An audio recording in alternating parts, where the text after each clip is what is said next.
Finally made it to the lake. It's the longest drive ever. Greers Ferry, Heber Springs.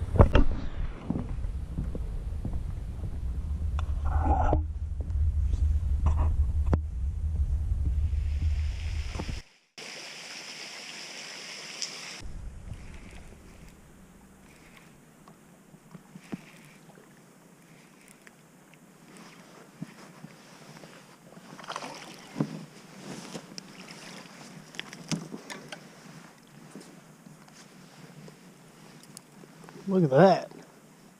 Think of that. What a jig. Whew. Right off that tree right there. That's a Kentucky. If you don't know, Kentucky bass, it's like a cat. It's got scratchy tongue right there. Nice. It's a keeper.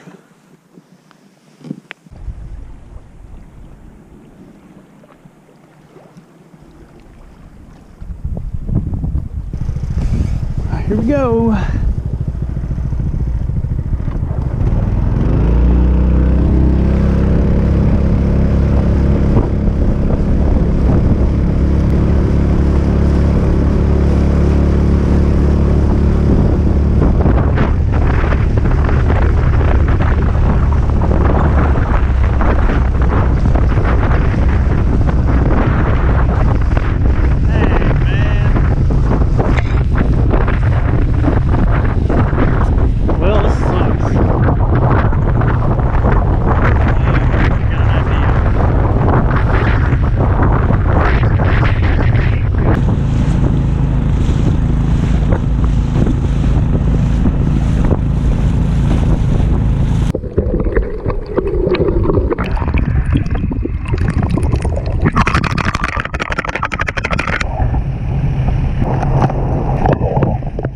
Back in the garage, putting the kayak to sleep. Caught one. I'm better than that, I promise. But we're at the backside of a pattern. They're going from fall to a winter transition. And I followed the pattern that I did from the last episode when I was with my dad. I didn't see any of that. They weren't chasing no kind of shad, at least not where I was at and where I went. And I really didn't get to concentrate on the places that I wanted to because the wind got up really bad. And this channel is not about making excuses, I promise. But hey, you know, it will get better. It's just that time of the year. But hey, check it out. So, got some battle damage. Yeah, look at that. That's not good. That right there. So, what this is I call it a side skirt. It's made out of acrylic. I hit it with a heat gun, bent it over, and what it does is, see, I took the handle off right there. See that right up in there? I took the handle off. It's just like that, right?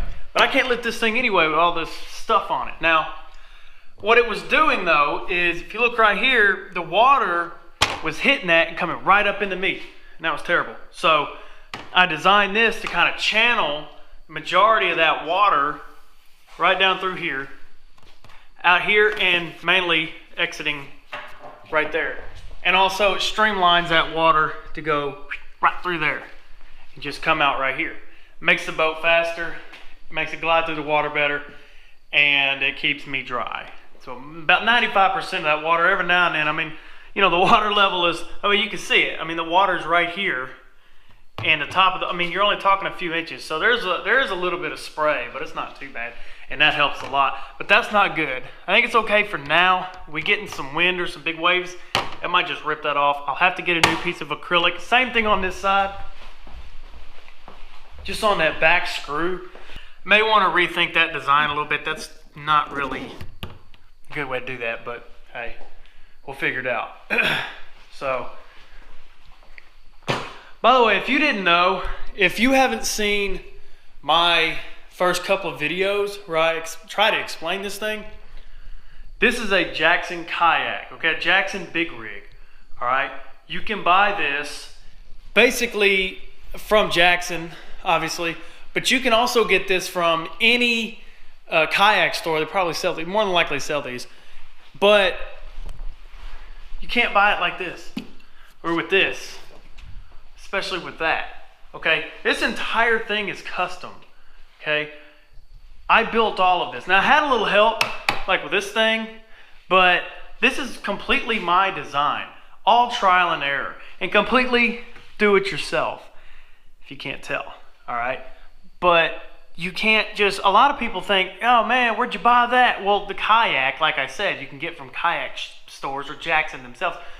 But this modification, you can't, this isn't for sale. I've never in my life seen a kayak with a motor on it that you could buy from a company, okay?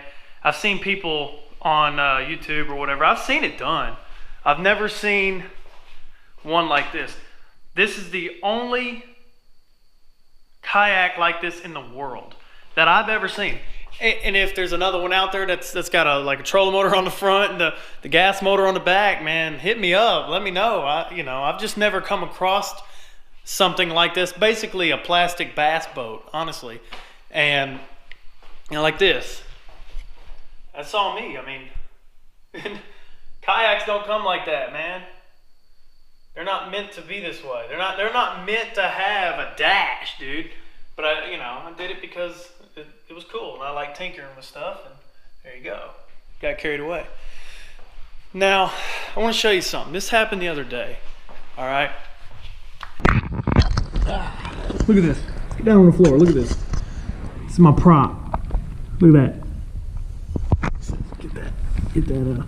There it goes. See that? That's not good. Every blade chipped because I ran into the ramp the other day. I ran into concrete. I didn't trim up enough. Never thought I'd have that problem with the kayak, but I did. It chipped my prop. Now this happened a couple of actually about a month ago, to be honest, and so I've been running on a chipped prop, and obviously it's been working, but not as good as it should. You're gonna lose a lot of performance with that in any boat. I've got some on order and they're coming, but for now, that's all I got. But here's the thing. So I looked this up, okay? What's the fastest motorized kayak in the world? Not a jet kayak, and obviously not the racing one, the big long ones with the, none of that. Propelled by a gas outboard motor. All right. What is the fastest in the world? The only one I could find when you Google it is some kind of skiff or something like that. It's got a 9 horse on it, and it goes 17 miles an hour. Technically, I guess it's a kayak, and supposedly it's the fastest in the world. I've had this thing up to 16 miles an hour. 16 miles an hour. Okay, that was when the prop was good. All right, like I said, I got that on order. I'll have a good one replaced eventually. It'll take a while, but that's also with no fishing gear. Okay, look at that. Of course, you got to leave the battery, but I can take that off. Take all that stuff out.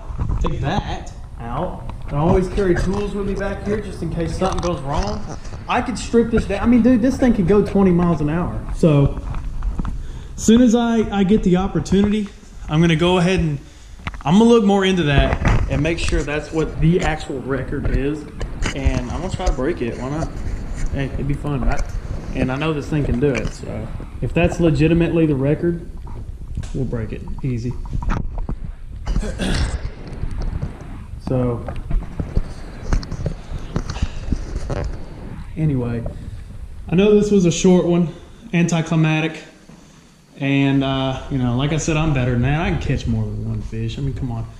It's just hard sometimes, and I'll admit that. But if you just stick with me, okay, I promise it's gonna be fun. We go on a lot of adventures. I'm not always in the kayak. Sometimes I'm in a bass boat or on the bank somewhere. I change it up every now and then. This thing gets old. As far as like you watching, I'm sure it gets old watching me fish out of this all the time. So I'll change it up. I've got so many plans and so many videos that I'm gonna do. It's not always just gonna be this thing. And you know, any work I do on it, anything I do is going to be on YouTube, and you'll get to see everything. You'll see every bit of it, the good and the bad. Because if you haven't noticed from the first couple of videos, sometimes things go wrong. I show you that, man. I keep it real. When I don't catch nothing, I hate that, and I'm not going to upload any more videos with no fish. That's stupid. But at least I'm keeping it real. I'm telling you like it is, man. Anyway, stick with me. We're going to have some fun. I hope you enjoyed this episode, or what was actually there to see. Anyway. Or if you just want to learn how to do something like this and get some ideas for your own modifications, man, go ahead, like, subscribe. We'll see you next time.